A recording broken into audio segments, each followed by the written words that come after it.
What's up, YouTube? It's the Action Figure Grader coming back to you with another market update, this time for mint on card vintage Kenner Star Wars action figures. We are going to be talking mainly about Return of the Jedi, some tri-logos, and mostly Power of the Force mint on cards in this video. I've got a couple of exceptions, as you can see by this video thumbnail, and there was an awesome tri-logo MISCARD with Yoda on a low-grade card back that I got to show you that was graded, so we know it was authentic. Before I dig in any further, I need to say thank you to Jeff Emerson. He recently increased his monthly Patreon contribution. Thank you so much, Jeff. I really appreciate your channel support and all of my Patreon supporters. You guys really make this channel what it is today. All right, let's go ahead and take a look.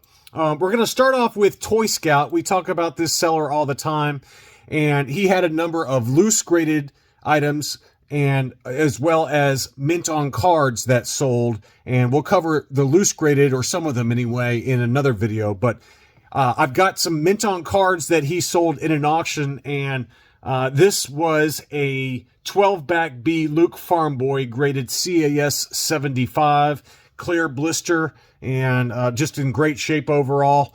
Now, a buddy of mine, Michael, he mentioned that, hey, this guy, if he needs to stagger out his auctions, he has all of his auctions ending at the exact same time. So unless you have sniping software, you either have to enter in your bid early or you just get sidetracked with other auctions. So I always found that kind of funny because I noticed that as well. But it was graded card 80, blister 75, figure 85. And again, this is something we talk about all the time. It's like, well, if it's an 80, 75, 80, 85, why isn't the overall score an 80? Well, if one sub-score is bad enough, quote unquote bad enough, it will bring down the overall score to that lowest score. It's like having a card 80, blister 40, figure 85. The overall score is going to be a 40 in that case because that one sub-score brings down the overall score. So that's what's happening there on that one. But very nice looking Luke, punched example, no price sticker. And this seller doesn't really take photos of it outside of the CAS poly bag. And it also has the certificate of authenticity on the back, so you can't see the back of it. So I think that really held the prices down on a number of these. This one did sell for $15.05. Again, it's a 12 back B Farm Boy in a 75 grade. And to me, $15.05 is a pretty fair price. Likewise, he had a 75 grade 12 back C Obi-Wan. That one sold for $830. The sub scores on that one, 75, 85, 80. So in this case, the blister was an 85 score. The card score is what held this one down versus the Luke, where the bubble score was lower. So just kind of an interesting side note there. It did have a price sticker and it was punched. And that one sold for $830. $830 on that, I think, is a really good deal for any 12 back, but much less the fairly high grade 12 back. A 75 is a pretty high grade. Two nice high sub scores. So to get both of those, I think both of those were really good deals. We'll dig into some more of his items here later on in the video, not too much longer, but here was another interesting one. This was a Palatoy 45 back C Lobot. And you're like, wow, that's a 90 grade. Should your radar be up for a Toy Tony? Ding, ding, ding, ding, ding. Yes, it should be, because this is a Toy Tony. The card was a 90, blister 90, figure 85 for an overall 90. And I did look up using the Echo Base Vintage Variants Guidebook. And for the 45 back C, Lobot was the most produced Toy Tony. And when I say Toy Tony, for those of you unaware, guy named Tony had some overstock blisters, overstock card backs. He stuffed figures inside. He used an iron or some other kind of tool to get the card or the blister and the figure attached to the card. So it was basically all real genuine parts, but he assembled these after the fact. And so they're considered what's called Toy Tonys because they passed muster with not only AFA, but also UKG before people caught on to what he was doing.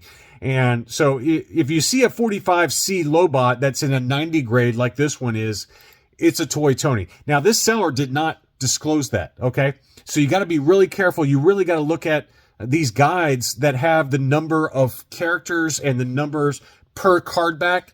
And Echo Base Vintage Variants puts out a nice guide that shows you by character and by card back.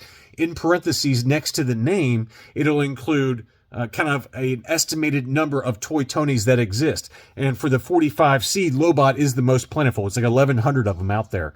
So you got to be really careful. And especially with sellers like this, I mean, you know, look, I'm not trying to poop on a seller, but this seller needs to disclose that. Or if they didn't know it, they need to know it. So just kind of one of those things you got to be careful about with some of these Palatoys. It's really for the Palatoy factory.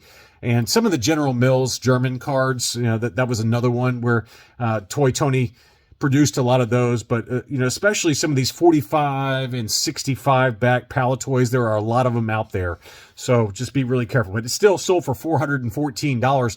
And that's kind of been the theme for a lot of these Toy Tonys is that, you know, 5 years ago, they were a lot cheaper. I mean, I got like a Palatoy Return of the Jedi removable limb C-3PO, which is another very plentiful one. It's a different card back than this one. I think it's a 65 back, but it's one of the most plentiful Toy Tonys that exist. There's like over 2,000 of them out there. And I bought it for like $120 or something like that. And, you know, back then that was probably even an overpay. But what I found is that the Toy Tonys now, people still want to collect them now, just to have a different card back for whatever particular character run they're going for. And they're okay with a Toy Tony within reason. And most Toy Tonys in high grade like this, you know, with some exceptions, you know, like Boba Fett is probably one, or Luke Farm Boy, those will still command big money. I mean, you know, $1,500 to $2,000. But for some of these secondary characters like Lobot, even the Bosk that I just picked up last year, the German General Mills Bosk,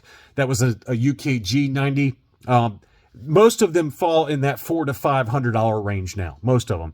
Yoda is another one that can be pretty expensive, but you know, people know that they're Toy Tonys based on the guides most of the time. And even on Facebook, they sell them and say, hey, it's an AFA 90, but this is a Toy Tony. And people will still pay, you know, even on Facebook, $400, $500, $600 for them, most of them. And again, the more desirable characters like Boba Fett or Luke Farm Boy, you're going to pay even more. I mean, I've seen Palatoy Boba Fett's go for $1,500 to $2,000 now. So they've kind of turned the corner, so to speak, and the collectability and the prices have increased after a lull and a decrease after the Toy Tony scandal came to light, which I think was in 2013, somewhere in there. Don't quote me on that. Anyway, probably more information that you wanted. Here was the one that I really wanted from Toy Scout. I almost put a bid in, and my number that I had on my Sniper software was $800. So I might have had a good chance at it, but I decided not to. I was like, I can't spend any more money right now. I bought a couple of really big comic books, and I was going to put this on my PayPal credit, and I decided that my PayPal credit is high enough right now. So I decided not to bid on it, although I probably should have. This was a Made in Mexico Brown Snake Yoda. So this is a Regresso Yoda, the later Yoda with the very bright green tacky paint to the head with the black Pac-Man eyes. So this is a Lily Letty because it's the Made in Mexico factory for the U.S. market, the 65B. Very desirable card back variant for Yoda. And I was like, well, it's an 80 plus grade from CAS. Ungraded in good condition, they can usually go $600 to $700. I'll put in a bid of $800. And I had it going up until about 30 minutes left. And I was like, what are you doing, John? You don't have the money to spend right now. Don't spend any money. So I didn't do it. I held off, and it did end up selling for $710, which I thought was a bargain. If you happen to be the person that bought it, if you change your mind and you want to sell it for $710 a month or two from now when I have some more money, send me an email. But this was a great deal. I thought that was a really good deal. Target price sticker, punched example. The subscores were 80, 85, 85. Great item and a great price. Congratulations if you bought that one.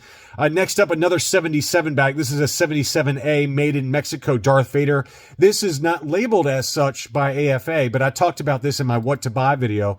And if you look at the back of the card, it's got the Made in Mexico there, and then it has that little punch going through the back of the card by the Return of the Jedi wording. And so this is just like one I've got in my collection. It's a little bit of more of a matte finish on the backs of these Made in Mexico for the U.S. market card backs. It's not nearly as shiny and glossy as the typical U.S. 77 back. So this one was very high grade, AFA 85, and it sold for $770. That was kind of right in line with my expectations. I've got an AFA 85, so I was curious to see where this one would go out. And I think mine even have the same subscores. 80, 85, 90, which I believe is the exact same subscores as mine. And mine also, I believe, is a punched example just like this. So pretty good data point for me, just knowing what mine is worth. And I think I paid pretty close to that, really. I mean, it wasn't much less than that 5 years ago. So it was an overpay when I bought it 5 years ago. Great looking item, $770. Took that one home, free shipping. Next up was a 77A Luke Jedi Knight. And this is one I did send out to my Patreon supporters, and they did buy it. And it did sell for $650. It was an AFA 80, 77A, 80, 85, 90 were the subscores. So very high subscores. Unpunched example, no price sticker, very, very light yellowing to the blister. To me, that's a buy. That's a buy. That's a buy. And that's why I sent it out. Now, it did have $33 shipping on it, but still, I've seen them sell for higher than that. And this one is kind of one of those almost as good as it possibly gets for a 77 bag, just if only because the blister was not nearly as yellowed as some of the examples that you see out there. So, you know, that's a price I was very comfortable paying. And that's why I sent it out to my Patreon supporters, and probably why somebody bought it. So there you go. Next up is another one I sent to my Patreon supporters just today as of the making of this video. It was a clear blister Hoth Stormtrooper on the 77 back B with the Anakin Skywalker offer mail away. And this one did have a ding on the top of the blister, as I told them. I was like, hey, it's got a ding on the top of the blister. Probably because of that ding, the max grade it will get is a 75. But still, it's a clear blister 77 bag US card. Very tough to get that. Some light creases here and there that, you know, I think wouldn't hold it back from a 75 grade. But, you know, tough to get these in a clear blister. Very tough to get. And $325 is a price that's hard to beat on a pretty difficult card back to find clear blister. So unpunched, one price sticker, Toys International. That's a price I'd pay all day long. And it was picked up by a great Patreon supporter of mine. So thanks so much for that. Next up, I've got a few Tri-Logos that I sent out to my Patreon supporters that they did buy and buy it now alerts. The first is the Tebow. Congrats, Norbert, on this one. He told me he bought this one after I sent this one out. This is a price I would have paid, and luckily he had somebody in Germany so he could avoid the international shipping. So how awesome is that? This is the Tebow, and the blister on this one was pretty much immaculate, which is tough to find. Unpunched example, one little tiny ding at the top of the card there, but I think this easily scores an 80 grade all day long from the grader. This has got the etched blister style. So a lot of people look at these and think, it's got dings in every corner. No, it's not. And I've even seen sellers that say every corner's dinged. No, it's not. These are the etched style blisters that some of these Palatoy Tri-Logos featured. And I've got a number of those in my collection. So if you see them like this, where it's so uniform with those etched edges, it's not dings. Those are not dings. Those are part of the assembly process, and it's just a different blister style. There's so many different blister styles. There's some French Mecanos that are very small and narrow, and there's all kinds of different hang tab styles. I mean, German Parker card bags, you name it. I don't know much about Tri-Logos. I just know I try to collect about 5 a year to add to my collection, and this is one I do need. I almost bought it, but I was like, you know what? There's a reason that I have Patreon supporters. It's because of the buy it now alerts. So let's send it out. If nobody wants it, I always give it a day. All right. I'll give it a day unless it's something I'm absolutely desperate to find for my collection. And if I still want to buy it after a day and it's still around, then that means that, you know, now's a good time to get it. There are exceptions to that though. There was a POC Lando loose graded UKG 85 that I have been looking for. No kidding. I've been looking for one of those for 5 years. And so when one of those popped up, my Patreon supporters did not get that one by email because I had to buy it. That was one I've literally been looking for 5 years for. So very happy to finally add that one to my collection. But for some of these more common items that, you know, I don't need it. And this is a perfect example of one that I thought was a great buy, and congrats on that one. Here's another one I sent out. This is the Emperor. Beautiful card on this one. Just some light edge wear to it. Unpunched example. And again, I think this one is the etch style blister. Let's see. Yeah, so you can see the etching on this one. So the very, very common blister type. But I think this one gets an 80 also pretty easily. And that one was listed for $292. I've seen them cheaper, don't get me wrong, but I think that it's just tough to find these so pristine that when they do pop up, even if you got to pay a little bit more for it, which I would have paid this price all day long, then, you know, go for it. Especially if you're in the UK and you saw this one, because you wouldn't have to pay the exorbitant shipping that we got to pay over here. But even though, you know, it was, again, another one I want on my Palatoy Mint on card run. But, you know, it is what it is. But congrats whoever got that one. I assume it was a Patreon supporter on that. All right, now let's dig into some more from the Toy Scout. Here is an incredible item that he had that was graded by CAS. It was only a 70 grade, but it's a factory error MISCARD Yoda on a low gray card back. And I think my friend Blacked Out Ewoks, a fellow YouTuber, he's got a Yoda on, it's either a Paplu or Lumat card back.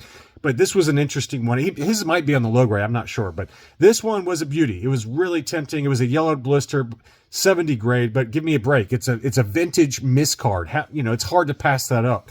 It did end up selling for $16.55, which, again, that's, if I had the money, that's probably a price I'd pay, to be honest with you. To have any vintage MISCARD for sub $2,000, you know, that's a pretty good buy, especially because it's already been authenticated as legitimate.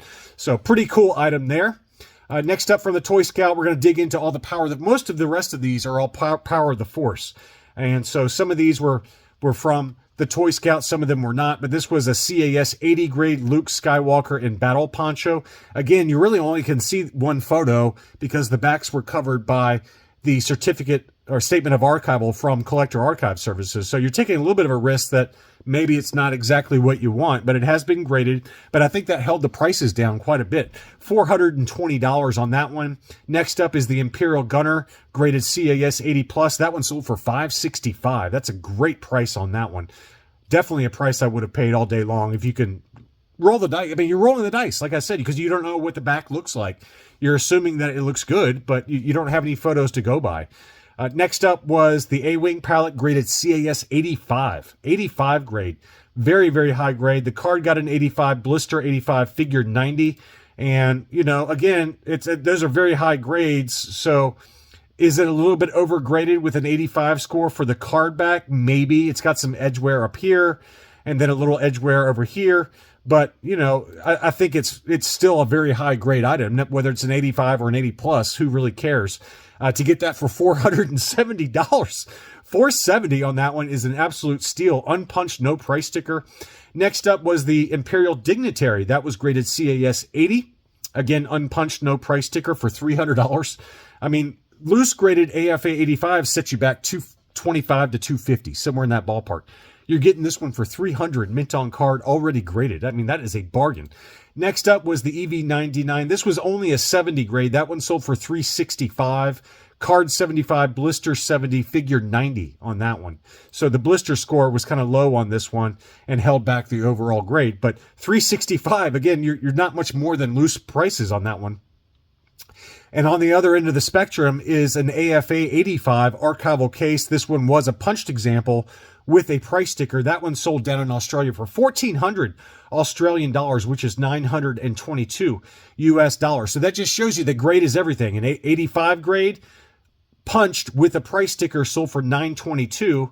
A 70 grade punched with no price sticker sold for 365, about a third of the price. So pretty incredible price difference on those. Now I want to talk about this seller, Jedi 34.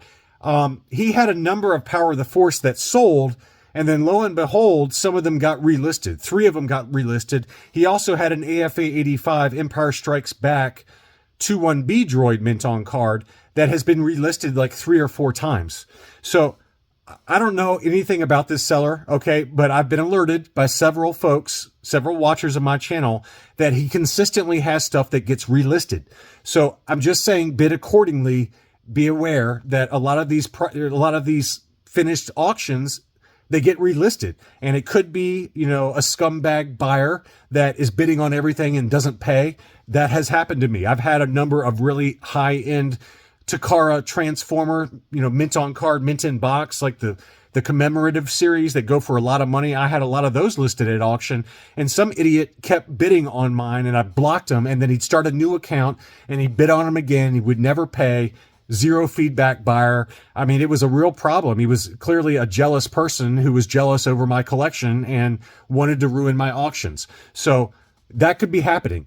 Or it could be something else. Okay. So I'm just saying that I'd noticed that there was like 3 or 4 items that he kept relisting that were auctioned off and then relisted. And again, it could be an idiot buyer. Okay, that has happened to me. So in all fairness to Jedi, but I'm just making you aware for future auctions that seems to be an ongoing issue for his listings. Next up is a Lando. He had this unpunched example, beautiful card, beautiful blister. That one sold for $409, which I thought was a good deal on that one. Next up was an AFA 85. This was the A-Wing pilot, unpunched example, no price sticker. This was from a seller called Jaybird 8325. I've bought from this seller several times, mainly comic books. Very, very good seller. I've always had great success with this seller. Can't speak enough positive about this seller. I've bought probably 5 or 6 CGC graded comic books from him over the years. So bid with confidence with this seller. 85 grade, AFA 85, 80, 85, 85 were the subscores. That one sold for $716. Again, it's an AFA 85. You're going to have to pay a lot of money for them. Next up, Jaybird again had an ungraded Darth Vader Power of the Force with a sliding acrylic case, unpunched, an absolute stunner. I really think that this one would grade very highly, and the price reflected that. It sold for $607, which would be my number 2. I mean, it looks like maybe it's got a little crease down here in the corner that didn't show up that great in the photos. So, maybe that holds it back a little bit. Maybe it goes 75, 80, 85 for an overall 80. I think it gets the 80, though. But I wanted to point that one out. That one sold for $607. High grade, already graded. They can sell for $1,000 or more. Next up was an AFA 80 Power of the Force AT-ST driver, and I'm raising my voice because, lo and behold, this is the first yellowed blister that I've seen in a long time for the AT-ST driver on the Power of the Force card back. We always talk about in my Mint on Card videos how this one always stays clear. And of course, as soon as I put out a video saying that, we get a yellowed blister example. So I just thought it was kind of funny and good karma for me. Anyway, yellowed blister, AFA 80. Price sticker, unpunched example. That one sold for $404, which I actually say it's maybe a little high. Maybe I'm wrong on that, but clear blisters ungraded in similar condition sell for about this price. So I don't know if I personally would pay $404 for this, but it was already graded. It was very high grade with nice subscores on it. Subscores were 80, 85, 80 on that one. Next up, this one was an AFA 80 Jawa Power of the Force, but the card was really warped. So you can see how warped that card is. So that's just something to keep in mind. And probably what kept the price down a little bit. Usually an AFA 80 Jawa Power of the Force sells $600 plus. This one sold for $530. And in my opinion, it was because it was punched and because of the card warp. It was pretty bad card warp there. And again, I've seen, I don't know if they're implementing it for all of them, but I know that AFA has new cases where they have a ridge at the bottom of the card to keep it straight. And I would love to see that from all the grading companies, not just special order. But there's one that, that goes, instead of these ridges going only this far up, they go all the way to the top of the card, all the way across like they usually do, and then all the way at top. And then they also even have another ridge that goes on the bottom. So I've seen a few like that. I don't know if it was AFA or somebody else, but I would love to see all the grading companies implement that for all submissions for Mint on Cards, because these cards can warp inside the case over time. They just can shrink, or, if you're not storing it properly, temperature, the moisture in the air can cause it to kind of wrinkle a little bit. So I do think that would be something that the grading company should implement, is rails that go all the way around the perimeter of the card. Whether that happens or not, who knows? I'll shut up about it now. Here was a Tebow. This one was in kind of rough shape. It wasn't terrible, but it did have some creases at the top of the card and by the hang tab there.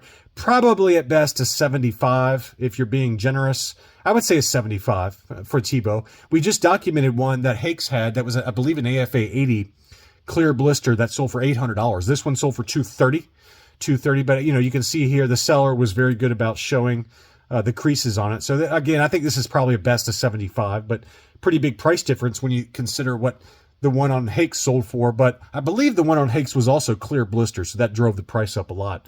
Next up is a Lumat unpunched, very nice condition on this one. Easily an 80 grade would be my guess. That one sold for $236. $236, good price on that one. Now, this one did have, it looks like, it's hard to tell because of the yellowing of the blister, but it does look like it's got some discoloration to the torso, which does happen with Lumat a lot. You can see even through the blister there's a distinct difference in the color of that torso versus the legs. So that probably keeps the figure score down on that one. But I think it gets the overall 75 plus or an 80. Finally, we had back to Toy Scout. I just kind of went in order of release. This one is the 1985 Droids series R2-D2 pop-up saber, a very desirable one. This one was graded CAS 80, and it was an unpunched US card. This one sold for $10.25. $10.25. Another very good deal, in my opinion, for this one. This is one that, you know, folks really desire, and it was graded 80, 85, 80. And unpunched, beautiful condition, at least on the one photo that we can see. But a really good deal there at $10.25. So anyway, lots of good data out there. I hope that some of y'all were able to pick up some of these beautiful mint on cards that were at auction. Thanks as always for watching, and I'll be back soon.